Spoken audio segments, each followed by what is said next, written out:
اعوذ باللہ من الشیطان الرجیم بسم اللہ الرحمن الرحیم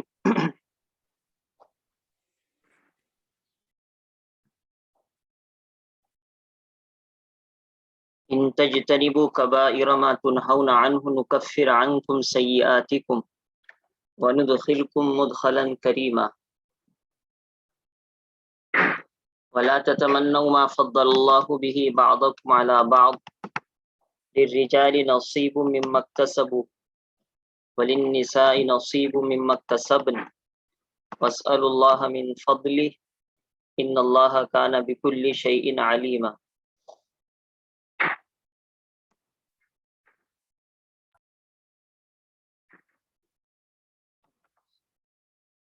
یہ سورہ نساء کی آیت نمبر 31 اور 32 ہے۔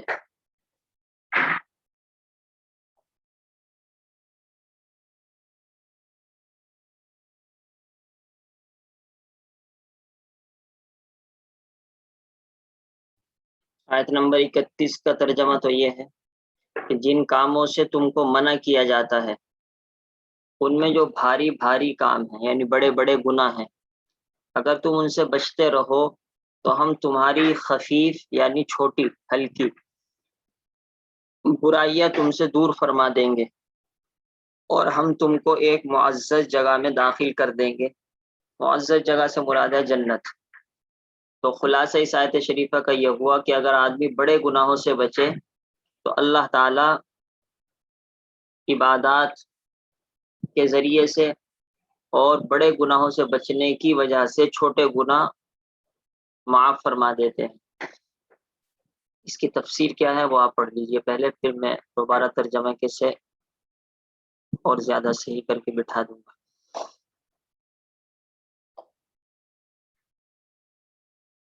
مزید مہربانی خدا نے یہ فرمائی کہ اگر تم کبیرہ گناہوں سے بچتے رہو گے، دیکھیں مزید مہربانی کا لفظ بڑھا دینے سے یہ معلوم ہوا ہے کہ اللہ تعالیٰ کا رحم و کرم ہے، ورنہ صاف صاف بات ہے کہ بھائی اگر بڑے گناہ کرو گے تو اس پر سزا ملے گی اور اگر بڑے نہیں کرو گے تو سزا نہیں ملے گی، البتہ اگر چھوٹے کرو گے تو چھوٹے پر سزا ملے گی۔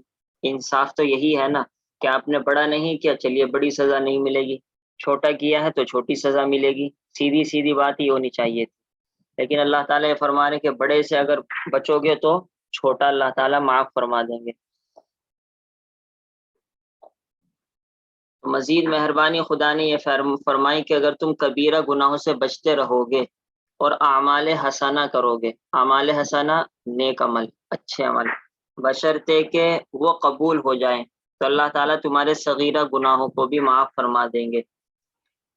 اب اس کے بارے میں حدیث شریف لائے ہیں تاکہ وضاحت ہو جائے کہ اس آیت کی تفسیر کیا ہے۔ چنانچہ حضرت ابو ہریرہ رضی اللہ تعالیٰ عنہ سے مروی ہے کہ رسول اللہ صلی اللہ تعالیٰ علیہ وسلم نے ارشاد فرمایا، پانچوں نمازیں اپنے درمیانی اوقات کے لیے اور جمعے کی نماز پچھلے پورے ہفتے کے لیے صغیرہ گناہوں کو ختم کر دیتی ہے، بشرطے کہ آدمی کبیرہ گناہوں سے بچا رہے۔ تو اس طریقے سے آدمی کے چھوٹے گناہ معاف ہو جاتے ہیں کہ ایک نماز پڑھی اس کے بعد دوسری نماز پڑھی تو درمیان کے گناہ معاف ہو جائیں گے۔ چنانچہ ایک حدیث شریف مشہور ہے کہ آپ صلی اللہ تعالیٰ علیہ وسلم نے پوچھا، اچھا یہ بتلاؤ، ایک آدمی کے سامنے ایک نہر ہے، بہت سی روایتوں میں ہے کہ بہت شفاف ہے، بہت گہری ہے، یعنی اس کا پانی بہت اچھا ہے، اور وہ اس نہر میں 5 مرتبہ نہاتا ہے، غسل کرتا ہے، تو کیا اس کے جسم پر میل باقی رہے گا، گندگی وغیرہ باقی رہے گی؟ تو صحابہ نے فرمایا بالکل باقی نہیں رہے گی۔ تو پھر آپ صلی اللہ تعالیٰ علیہ وسلم نے فرمایا بس یہی مثال ہے نمازوں کی کہ نمازوں کے پڑھنے سے آدمی گناہوں سے پاک ہوتا رہتا ہے، جیسا کہ نہر میں نہانے سے آدمی کا جسم صاف ہوتا رہتا ہے میل کچیل سے۔ تو نماز کو اس نیت سے بھی پڑھنا چاہیے کہ اللہ تعالی ہمارے گناہ معاف فرما دے۔ یہ مسئلہ ذہن نشین رہے۔ اب یہاں پر ایک بات یہ رہے گی کہ کبیرہ گناہ کسے کہتے ہیں؟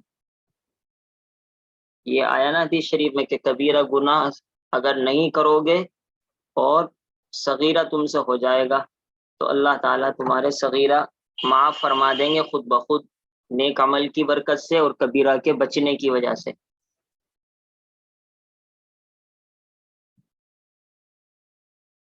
تو کبیرہ کسے کہتے ہیں؟ ایک بات تو یہ رہے گی.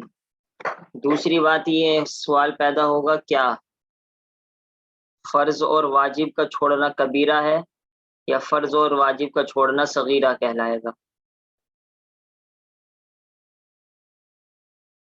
تو کبیرہ گناہ کسے کہتے ہیں، اس کے بارے میں علماء نے بہت سی باتیں بیان کی ہیں.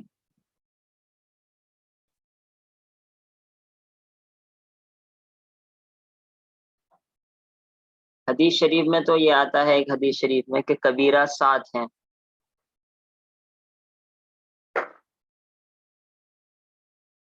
دوسری حدیث شریف میں ہے کہ آپ صلی اللہ تعالی علیہ وسلم نے فرمایا 7 ہلاک کر دینے والے گناہوں سے بچو.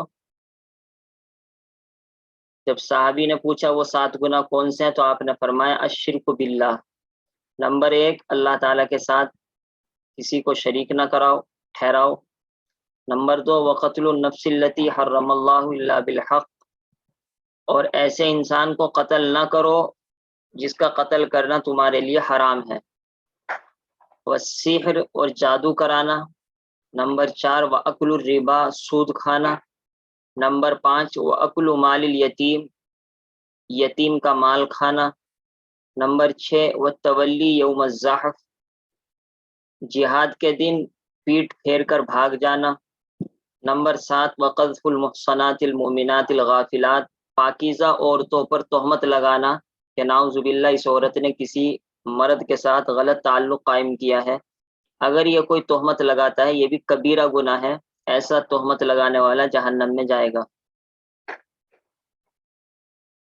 تو یہ 7 گناہ حدیث شریف میں بیان کیے گئے ہیں کہ یہ بڑے بڑے 7 گناہ ہیں. لیکن اس کے علاوہ اور بھی گناہ ہیں جو بڑے کہلائے جاتے ہیں. چنانچہ عبداللہ بن عباس رضی اللہ تعالیٰ عنہ نے فرمایا 7 نہیں 700 ہیں. یعنی یہ مت سمجھو کہ 7 ہی بڑے گناہ ہیں، بلکہ بڑے گناہ اور بھی ہیں. یہ 7 تو بہت بڑے گناہ تھے، اس وجہ سے اللہ تعالیٰ کے رسول صلی اللہ علیہ وسلم نے اس حدیث میں یہ 7 گنوا دیے، ورنہ اور بھی بڑے بڑے ہیں. اس کی فہرست اگر آپ کو دیکھنی ہو تو بیشتی زیور میں مل جائے گی. بیشتی زیور میں ہے بڑے گناہ، تو اس کے میں لسٹ مل جائے گی اس کی کہ کون کون سے گناہ بڑے ہیں. تو آپ کے لیے تو بس وہی آسان ہے کہ آپ وہ دیکھ لیں. اس کے اندر تو بہت لمبی چوڑی بحثیں ہیں، بہت ساری باتیں آتی ہیں، لیکن آپ کو اسی سے فائدہ ہوگا کہ آپ بیشتی زیور کو دیکھ لیں اور اس میں جو کبیرہ گناہ کی لسٹ ہے وہ ذہن میں بٹھا لیں، تاکہ آدمی اس سے خاص طور پر بچے. گناہوں سے تو بچنا ہی ضروری ہے، چاہے چھوٹا ہو چاہے بڑا ہو. اور اس کے بعد بڑے گناہوں سے بہت ہی اہتمام کے ساتھ بچنا ضروری ہے.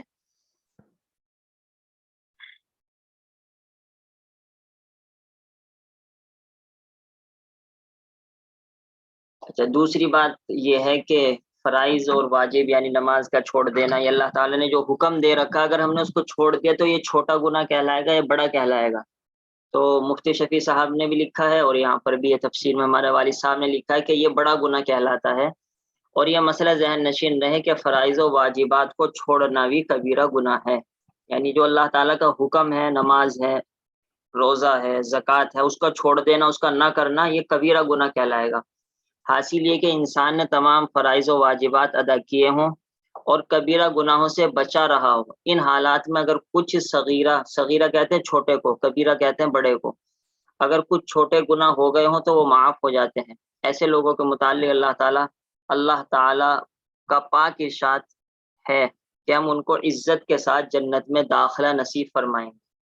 اب دیکھیے یہاں پر لکھا ہے عزت کے ساتھ جنت میں داخلہ نصیب فرمائیں گے، اور آیت کیا تھی؟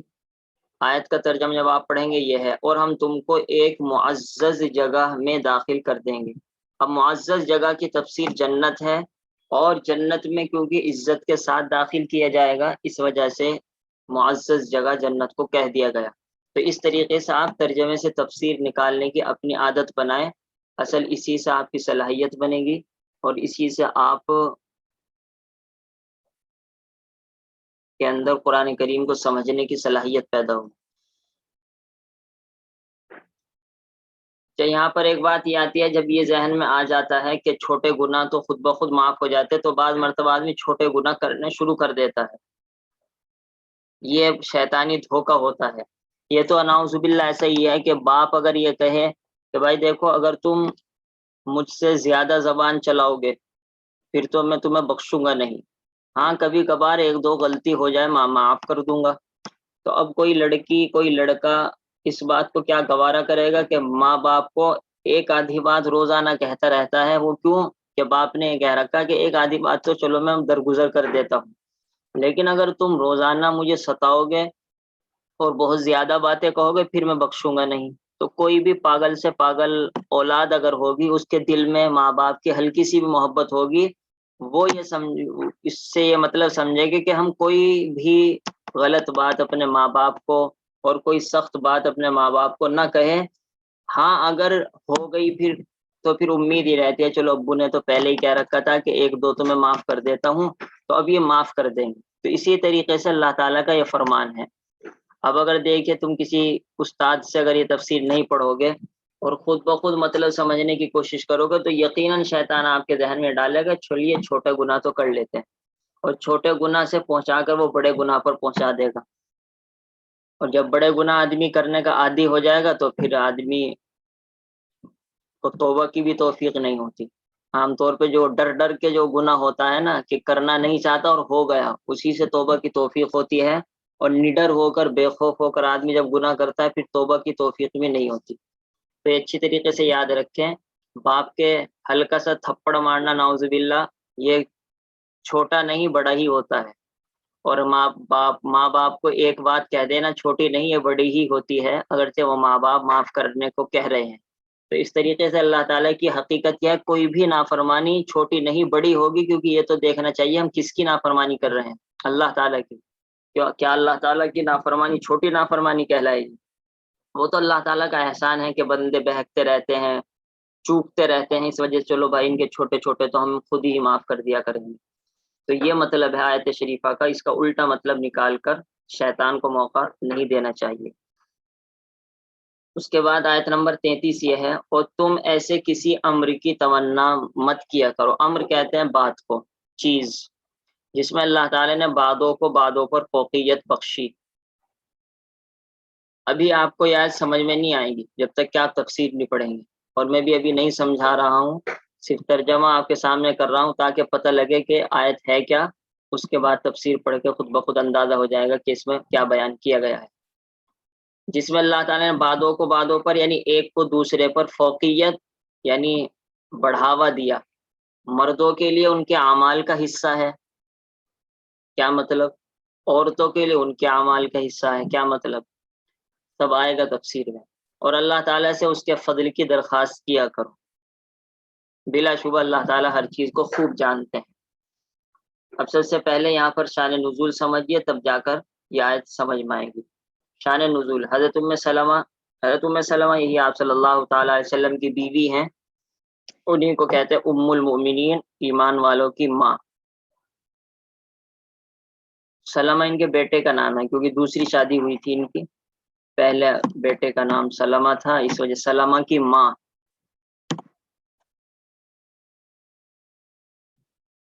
اور یہ سلمہ آپ صلی اللہ تعالیٰ علیہ وسلم کے بیٹے نہیں تھے، آپ صلی اللہ تعالیٰ علیہ وسلم کی تو صرف حضرت خدیجہ سے اولاد ہے، اس کے علاوہ کسی سے اولاد ہے ہی نہیں، اور ایک ماریہ قبطیہ سے وہ باندھی تھی۔ حضرت ام سلمہ رضی اللہ تعالیٰ عنہ سے مروی ہے کہ میں نے رسول اللہ صلی اللہ تعالیٰ علیہ وسلم سے عرض کیا، یا رسول اللہ، مرد جہاد کرتے ہیں، عورتیں جہاد نہیں کرتی۔ اب دیکھیے آج کے دور میں عورتوں کو شکوہ کس بات کا ہے؟ مرد تو گھومتے ہیں پھرتے ہیں باہر اور ہمیں باہر نہیں نکلنے دیتے۔ اب دیکھیے کتنا فرق آ گیا صحابیات عورتوں میں اور آج کی عورتوں میں۔ اور اگر آج کی بے حیا عورتوں کو لیا جائے تو وہ تو یہ کہتی ہیں کہ مرد تو بے پردہ پھرتے ہیں، ہم سے پردہ کرایا جاتا ہے۔ تو بے حیا عورتوں کو تو کہنے ہی کیا خیر۔ پوری دنیا کے آج کے دور میں یہی مسئلہ اٹکا ہوا ہے کہ عورتوں کا حق مارتے ہیں نعوذ باللہ اسلام کے اندر۔ عورتوں کا حق نہیں، عورتوں کی عزت بچاتے ہیں، لیکن انہیں پتہ ہی نہیں عورتوں کی عزت بچانا کیا کہتے ہیں، اس کو جانور کی طرح استعمال کرو عورت کو. یہ امریکہ اور انگلینڈ کی تہذیب ہے، مغربی تہذیب یہ ہے، یورپ کی کلچر یہ ہے کہ عورت کو نعوذ باللہ جانور کی طرح استعمال کرو، فائدہ اٹھاتے رہو اور اس کو بازار میں گھماتے رہو. مرد جہاد کرتے ہیں، عورتیں جہاد نہیں کرتی. خیر یہ بات ہے کہ صحابیہ نے یہ سوال کیا، تو ہم تو جہاد کے ثواب سے محروم ہو گئے نا، اصل یہ کہنا چاہتی ہیں. اتنا بڑا جہاد کا ثواب ہے، ہم کو کیسے ملے گا؟ مردوں کو میراث میں عورتوں سے 2 گنا حصہ ہے. یہ آپ کو مسئلہ معلوم ہوگا، اگر باپ کا انتقال ہو جائے تو بیٹے کو ڈبل ملتا ہے، بیٹی کو سنگل ملتا ہے. تو یہاں عورتوں کو کم حصہ ملا. آج کے دور میں یہی تو کہا جاتا ہے کہ مردوں کو مردوں کے برابر نہیں رکھا جاتا، جسے کہتے ہیں مساوات، یعنی عورتوں کے حق رون دیے جاتے ہیں اور عورتوں کو پورا حق اسلام نہیں دیتا. یہی سوال آج کے دور میں تو یہ اعتراض کی شکل میں کیا جاتا ہے، یعنی اسلام کے اندر نعوذ باللہ یہ کمی ہے. اور حضرت ام سلمہ یہی سوال کر رہی ہیں، لیکن سمجھنے کے لیے اور اس کا حل نکالنے کے لیے کہ ایسا طریقہ کیا ہو کہ ہم کو بھی اتنا ہی زیادہ ثواب ملنے لگے.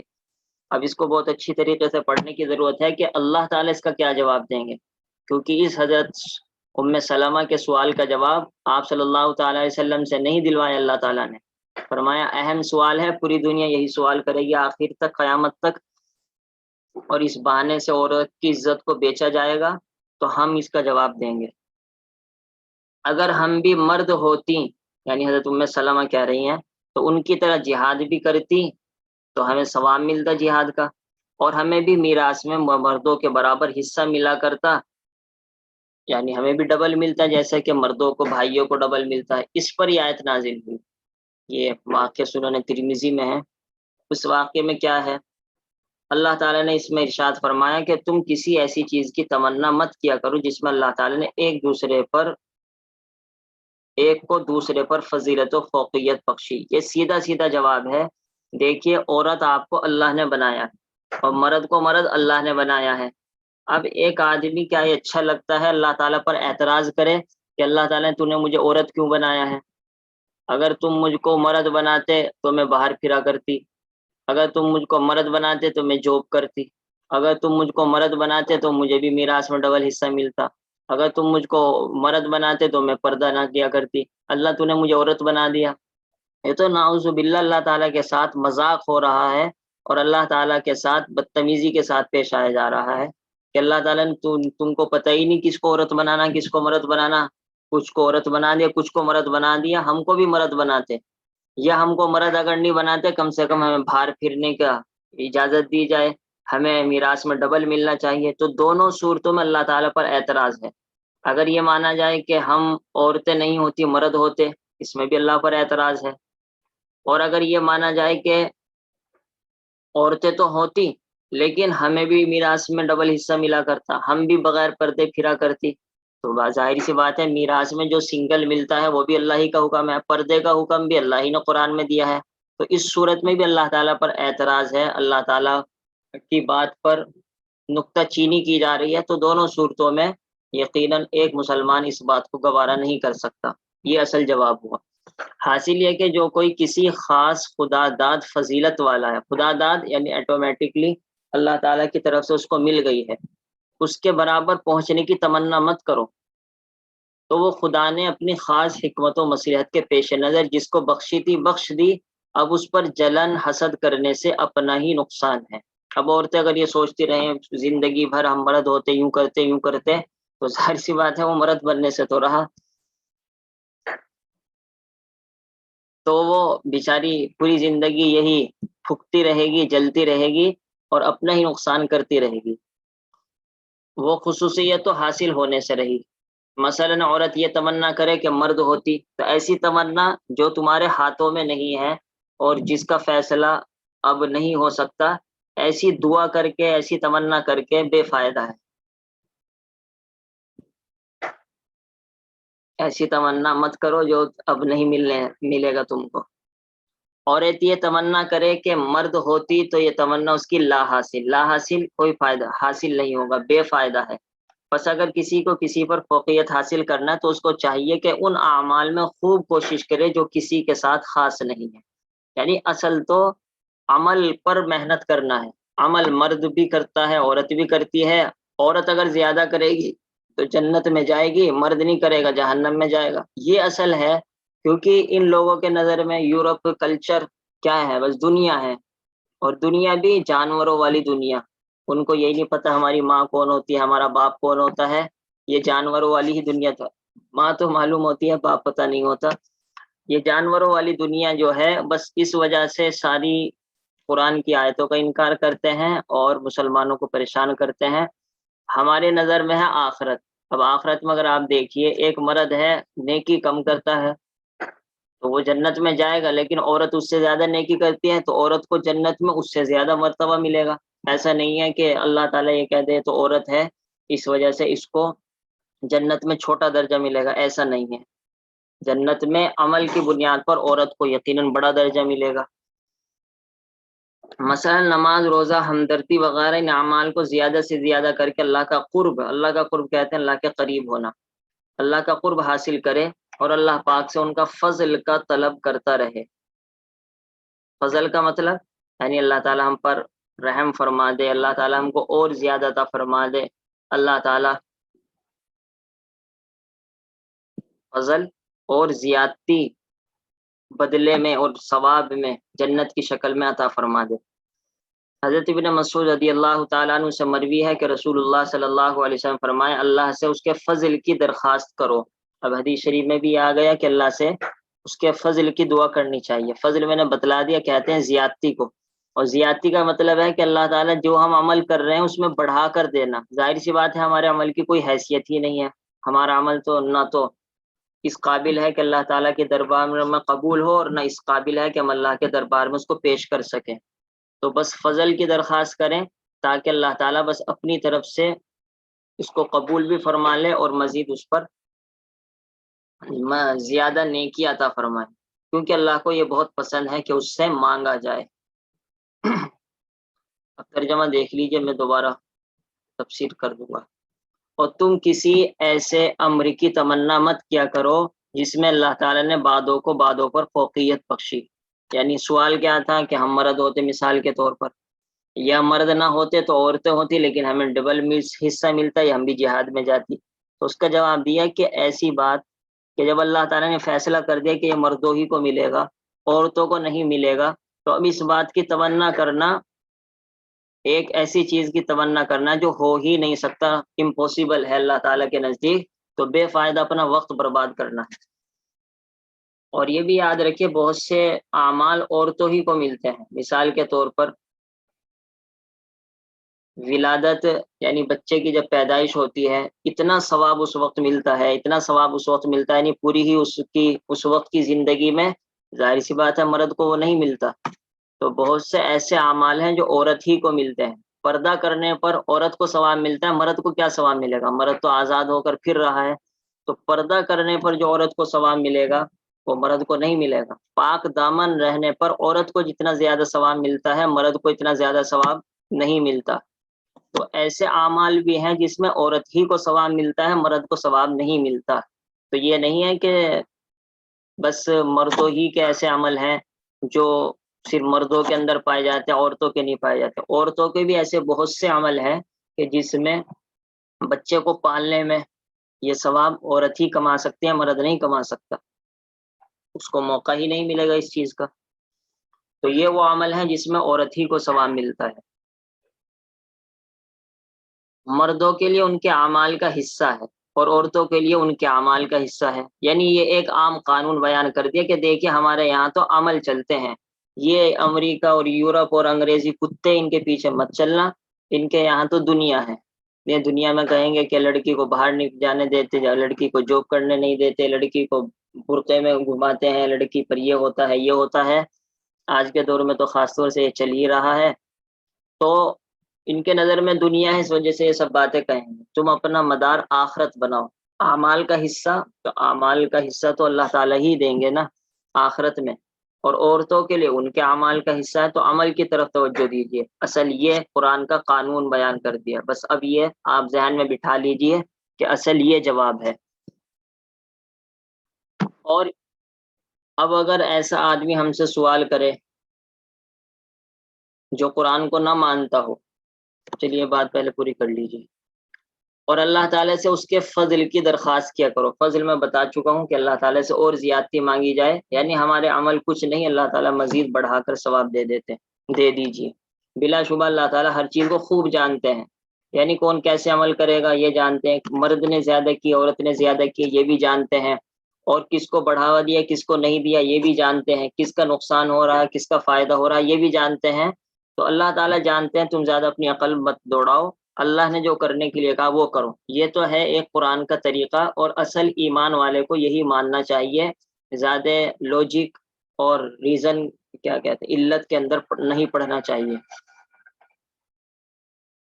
اب رہ جاتی ہے یہ بات کہ اگر کوئی ایسا آدمی سوال کرے جو قرآن کو نہ مانتا ہو، اس کا جواب یہ ہے کہ دیکھیے بھائی، عورت اور مرد میں تو فرق ہے ہی. سب لوگ کہتے ہیں کہ مرد کے اندر طاقت زیادہ ہوتی ہے عورت کے اندر نہیں ہوتی. اب بتاؤ اگر تم کیسے برابر کرو گے اس کو؟ جب تم کو برابری کرنی ہے تو اس میں بھی برابر کرو. تھوڑی اور مثال لے لیجئے کہ مرد عورت کے پیدا کرنے کا نظام الگ ہے، تم اس کو بھی برابر کر کے دکھاؤ. یہ برابر نہیں کر سکتے، یہ اللہ تعالیٰ کا جو نظام ہے وہی نظام باقی رہے گا. اسی طریقے سے سب لوگ جانتے ہیں، اصل میں یہ بات ہے کہ عورت جب سب کے سامنے آئے گی تو فتنہ پیدا ہوتا ہے. سب جانتے ہیں، ہندو بھی اس کو سمجھیں گے، کوئی عیسائی ہوگا وہ بھی سمجھے گا. اور جب فتنہ پیدا ہوگا تو آپ سمجھتے ہیں کہ غلط کام ہوں گے. غلط کام ہوں گے تو بہت کچھ ہوتا ہے، اس پر تو آپ کتنی بھی لمبی چوڑی بات کر لیجیے کم ہے. پھر لڑائی جھگڑے ہوتے ہیں، ایک سامان پر اگر دو آدمیوں نے ہاتھ رکھ دیا تو دونوں لڑتے ہیں. ایسے واقعات یورپ میں روز کو پیش آتے رہتے ہیں کہ ایک کے چاہنے والے دو ہوتے ہیں، وہ دونوں ایک دوسرے کو مار دیتے ہیں. ایسے واقعات کیوں ہوئے؟ ایسے واقعات کیونکہ عورت کو جب بے حجاب یعنی بغیر پردے کے جب سامنے کر دیا تو اب وہ ایک سامان بن گئی، اس کی عزت تو کوئی باقی نہیں رہی. جس نے ہاتھ رکھنا چاہا اس نے ہاتھ رکھ لیا، اب دو رکھیں گے تو ظاہر سی بات ہے دونوں میں لڑائی ہوگی. تو عورت کی عزت چلی گئی. یہ تو فطرت اللہ تعالیٰ نے عورت کی پیدا کی ہے کہ وہ یہ چاہتی ہے عزت سے رہوں، مجھے کوئی غلط نظر سے نہ دیکھے. اور یہ ناممکن ہے کہ عورت بے پردہ گھر سے پھرے، گھر سے باہر نکلے اور اس کو کوئی بے عزتی کی نگاہ سے نہ دیکھے. یہ ناممکن ہے، یہ تو ہو ہی نہیں سکتا.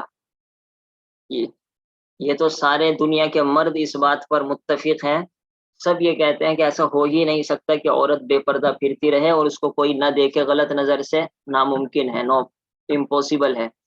تو اور عورت کی طرف فطرت میں یہ بات ہے کہ اس وہ یہ کہتی ہے کہ میری عزت ہونی چاہیے، تو ایسا ہو ہی نہیں سکتا کہ بے پردہ ہو کر وہ عزت سے رہے. اور اس کی صاف صاف مثال آپ واقعات دیکھ لیجئے. سب سے زیادہ کہتے ہوئے بھی شرم آتی ہے زنا کہاں ہوتے ہیں. تو یہ وہ باتیں ہیں جس سے آپ ایک ہندو کو بھی سمجھا سکتے ہیں، کسی غیر مسلم عیسائی کو بھی سمجھا سکتے ہیں کہ اگر برابری کرنی ہے تو سب کاموں میں کریے. اور سب سے بڑی جو بنیاد ہے پردے کی، اور جو یہ کہا جاتا ہے کہ عورت کو مرد سے ملنا نہ دیا جائے، یہ سب بنیاد وہی ہے عزت کو باقی رکھنا. اور عزت کو باقی رکھنا ایک ایسی چیز ہے کہ ہندو بھی سمجھتا ہے، یہودی بھی سمجھتا ہے، عیسائی بھی سمجھتا ہے، لیکن حقیقت یہ ہے یہ مرد اپنے فائدے کے لیے اور اصل اسلام کی عورتوں کو بھی بگاڑنے کے لیے انہوں نے اس عزت کو پھینک دیا. انہوں نے سوچا ہمارا تو فائدہ ہوگا، ہم اپنی لذت نعوذ باللہ مزے لیتے رہیں گے، تو عورتوں کو باہر نکال دیا. اور عورتیں خوشی خوشی میں چلیے ہمیں بھی جاب کرنے کا موقع ملے گا، ہمیں بھی مردوں کے ساتھ کمانے کا موقع ملے گا، اپنی عزت گوا دی. حالانکہ جب عزت چلی جائے پیسوں کا کیا کرنا، پیسوں کی کوئی حیثیت ہے عزت کے سامنے. تو یہ سب وہ باتیں ہیں جن کی وجہ سے اسلام عورت کو زیادہ گھر میں رہنے کی دعوت دیتا ہے اور ضرورت ہی کے موقع پر نکلنے کی اجازت دیتا ہے، اور مردوں کے ساتھ ملنے کی اجازت نہیں دیتا. یہ سب بنیاد وہی ہے، کیونکہ جب ان باتوں پر عمل نہیں کیا جائے گا بات آگے بڑھے گی. جیسا کہ چل رہا ہے کہ جب لڑکیوں نے موبائل کا غلط استعمال کرنا شروع کیا اور کالج اور اسکول یونیورسٹیز میں دوسروں کے ساتھ پڑھنا شروع کیا، تو اب دیکھ لیجئے یہاں تک کہ نوبت آ گئی کہ لڑکے اپنے ایمان بیچنے کے چکر میں پھر رہی ہیں اور کتنی ہی ایپلیکیشن ناؤز باللہ اسلام سے پھرنے کی آ رہی ہیں. تو یہ نتیجہ کہاں نکلا؟ اب اگر ایک کوئی پاکیزہ لڑکی جو گھر میں بیٹھی ہو وہ ایسا کر سکتی ہے، وہ تو ایسا سوچ بھی نہیں سکتی. تو یہ جو تعلق رکھیں گی تبھی تو وہ ایسا کریں گی کہ ایسا کرتی ہیں. تو اب بنیادی بات وہی ہے کہ ان کی نظر میں سب کچھ دنیا ہے، اور دنیا بھی جانوروں والی، انسانوں والی دنیا نہیں ہے. اور قرآن کی نظر میں اصل آخرت ہے. اس وجہ سے سب یہ کچھ ہو رہا ہے، اور اسی وجہ سے پوری دنیا میں یہ شور مچایا جاتا ہے کہ اسلام نعوذ باللہ عورتوں کو حق نہیں دیتا. حالانکہ اگر دیکھ لیا جائے، اسلام نے عورت ہی کو سب سے اہم قرار دیا ہے، کیونکہ سب سے زیادہ عزت اور عظمت ہمارے یہاں ماں کی ہوتی ہے، اور ماں ظاہر سی بات ہے عورت ہی تو ہوتی ہے. باپ کا وہ مقام نہیں ہے جو ماں کا مقام ہے. تو گویا کہ پوری پاور اس وقت عورت ہی کے پاس ہے ہمارے یہاں بھی، لیکن ماں کی شکل میں ہے کہ وہ ماں جب بنے گی تو اب اس کی ساری پاور اس کے ہاتھ میں آ جاتی ہے. ابھی مزید وضاحت اور اگلی آیتوں میں آئیں گی، میاں بیوی سے متعلق بھی بات آ جائے گی. سبحان اللہ بحمدہ، سبحانک اللہم بحمدک، نشہد ان لا الہ الا انت، نستغفرک ونتوب الیک. سبحان ربک رب العزۃ عما یصفون، وسلام علی المرسلین، والحمد للہ رب العالمین. اللہم صلی علی سیدنا مولانا محمد وعلی آل سیدنا مولانا محمد وبارک وسلم.